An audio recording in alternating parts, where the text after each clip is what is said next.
Bonjour à tous et bienvenue à vous sur notre chaîne YouTube si c'est votre première fois.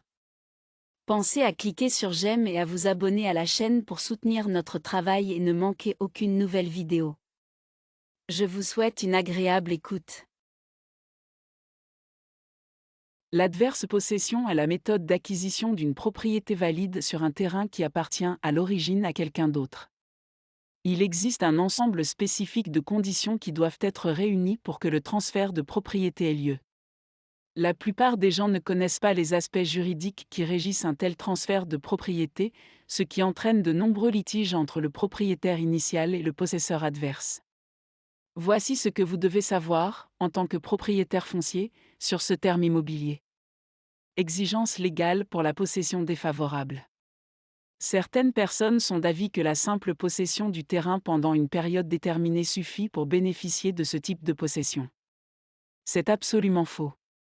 D'autres conditions doivent être remplies, comme la possession ininterrompue et exclusive, et l'occupation réelle ouverte et notoire.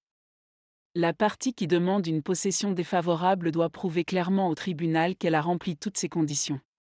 Ce n'est qu'alors qu'elle obtiendra un titre de propriété valide pour le terrain. Durée de la possession.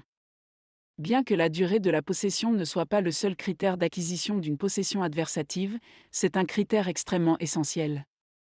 Dans la plupart des pays, le nombre minimum d'années de possession est de 20 ans. Si cette durée de possession n'est pas respectée, vous ne pouvez pas prétendre à la possession adverse. Intention de possession hostile. Une autre condition essentielle pour ce type de possession est l'intention derrière la possession. Le tribunal estime qu'il ne considérera le transfert de propriété comme valide que si le possesseur adverse a l'intention hostile de s'emparer du terrain. Toutefois, l'intention hostile n'exige pas une animosité délibérée, volontaire et inamicale. En fait, l'intention hostile ne dépend pas du tout de l'état d'esprit du possesseur. Au contraire, un acte est considéré comme hostile lorsqu'il est incompatible avec les droits du propriétaire initial et qu'il n'est pas subordonné à ses droits. L'acquiescement du propriétaire initial.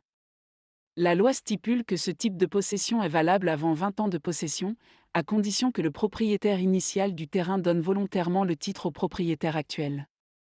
Cela peut épargner beaucoup de tracas aux deux parties, mais c'est généralement extrêmement rare, car personne ne veut céder son bien gratuitement. La possession défavorable est fréquente et peut se produire dans tout contexte lié à l'immobilier.